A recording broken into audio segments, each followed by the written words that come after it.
அன்புள்ள ரிஷப ராசி அன்பர்களே வணக்கம்.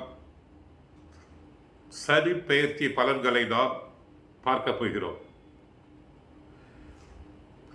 சனி பெயர்ச்சியில் ரிஷப ராசினருக்கு சனி பகவான் 11ஆம் இடமாகிய லாபஸ்தானத்துக்கு சென்றிருக்கிறார்.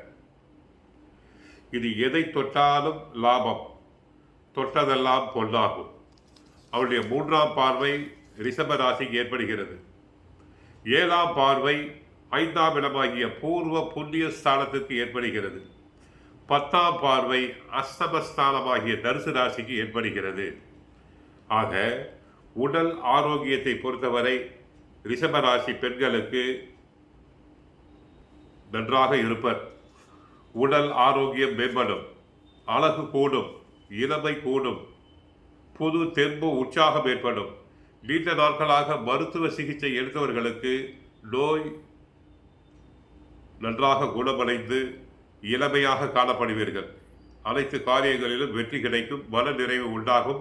மங்களகரமான சுபகாரியங்கள் நடைபெற்று உங்களின் கடமைகளை நிறைவேற்றி திரும்பி தரும். குடும்பம் பொருளாதார நிலையை பொறுத்தவரை லட்சுமி கராட்சம் உண்டாகும். இந்த நேரத்தில் சனி பகவான் 11ஆம் இடமாகிய லாபஸ்தானத்தில் சஞ்சரிப்பதால் ரிஷபராசி பெண்களை காலையில் எழுந்தவுடனே அவர்கள் முகத்தில் விழித்தாலே லட்சுமி கடாட்சம். காரியங்கள் அனைத்தும் வெற்றி பெறும். பெண்களுக்கு நகைகள், ஆடைகள், ஆபரணங்கள் சேரும். கொடுக்கல் வாங்கலில் இதுவரை தங்களுக்கு வசூலாகாமல் இருந்த பணங்கள் அனைத்தும் வசூலாகும். நல்ல நட்புகளால் நற்பலன் கிடைக்கும். எதிர்பாராத தன வரவு உண்டாகும். வம்பு வழக்குகள் சாதகமாக தங்களுக்கு முடியும். பெரிய பெரிய மனிதர்களின் நட்பு கிடைக்கும். தொழில் வியாபாரத்தில் போட்டிகள் மறையும், எதிர்ப்புகள் அனைத்தும் மறையும். வியாபாரம் தொழிலில் அமோகமாக வெற்றி பெறுவீர்கள். உத்தியோகத்தை பொறுத்தவரை திருப்திகரமான நிலை இருக்கும். உயர் அதிகாரிகள் தங்களை பாராட்டுவர். மற்றவர்களின் வேலைகளையும் சேர்த்து செய்து நற்பெயர் பெறுவீர். சேவை மனப்பான்மை அதிகரிக்கும். சிலருக்கு எதிர்பார்த்த இடமாற்றம், ப்ரமோஷன் கிடைக்கலாம், டிரான்ஸ்ஃபர் கிடைக்கலாம், வேண்டிய இடத்திற்கே இடமாற்றம் கிடைக்கும். குடும்பத்தோடு சேரும் அமைப்பு. உத்தியோகத்திற்காக பிரிந்தவர்கள் ஒன்று சேர்வர். புதிய வேலை தேடுபவர்களுக்கு வேலை கிடைக்கும். அரசியலை பொறுத்தவரை புகழ், செல்வாக்கு உயரும். தேர்தல் நெருங்குகிறது. இந்த நேரத்தில் ரிஷபராசி அன்பர்கள் தேர்தலில் நின்றால் அமோகமாக வெற்றி பெறுவர். விவசாயிகளுக்கு விவசாயம் மிக சிறப்பாக இருக்கும். கலைஞர்களுக்கு புதிய வாய்ப்புகள் தேடி வரும். ஆடல், பாடல், நாட்டியத்துறையில் உள்ள பெண்களுக்கு அபரிமிதமான வருமானம் கிடைக்கும். சினிமா நடிகைகளுக்கு நல்ல கதை அம்சம் கொண்ட படங்கள் கிடைக்கும்.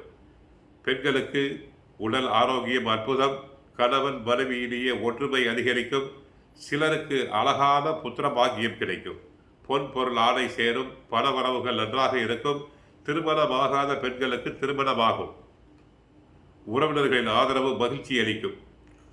மாணவ மாணவியர்கள் நன்றாக படித்து நல்ல பெயரை ஈட்டுவர். அடுத்து சனி பகவான் அதிசாரமாக மேசராசியில் 3/6/2027 முதல் 20/10/2027 வரை இருக்கிறார். அந்த நேரத்தில் சற்று கவனமாக இருக்க வேண்டும்.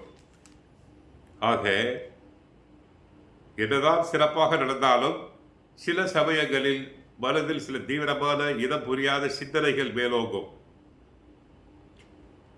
அடுத்து சனி பகவான் கடுமையான உழைப்பு யார் கொடுக்கிறார்களோ அவர்களுக்கு நன்மைகளை செய்வார். அரசியல்வாதிகளுக்கு செல்வாக்கு, சொல்வாக்கு அதிகரிக்கும். ஆயுள் சார்ந்த பயம் அகலும். இதுவரை உயிருக்கு பயந்தவர்கள் தைரியமாக இருக்கலாம். சில நேரங்களில் கை கால் வலி வந்து போகும். சற்று எக்ஸசைஸ் செய்யலாம். அடுத்து சிலருக்கு வெளியூர், வெளிநாட்டு வேலை வாய்ப்புகள் அமையலாம். ஆக இந்த சனி பேச்சினால் தங்களுக்கு நன்மை உண்டு.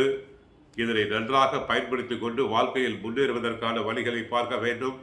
இது ஒரு பொற்காலம். அடுத்து மே 15ஆம் தேதி குரு பயிற்சியில் குரு தங்களுக்கு சாதகமாக 2ஆம் இடமாகிய தன குடும்ப வாக்குஸ்தானத்துக்கு செல்கிறார். இதுவரை ஜென்ம குருவாக இருந்து தங்களை படாத பாடுபட்டு ஜென்மம் குரு வனவாசம் என்பதைப் போல வனவாசம் தற்சமயம் சென்றிருக்கிறீர்கள். குரு பயிற்சிக்கு பிறகு நல்ல இடத்துக்கு வந்து விடுவீர்கள். கோயிலுக்கு சென்றால் ஆஞ்சநேயர் வழிபாடு, விநாயகர் வழிபாடு, கால பைரவர் வழிபாடு செய்யுங்கள். அன்னதானம் செய்யுங்கள். நன்மைகள் கிடைக்கும். ரிஷபராசி பெண்கள் அழகு, இளமை, கவர்ச்சி அனைத்தும் கூடும். வாழ்க வளமுடன். மங்களம் உண்டாகட்டும்.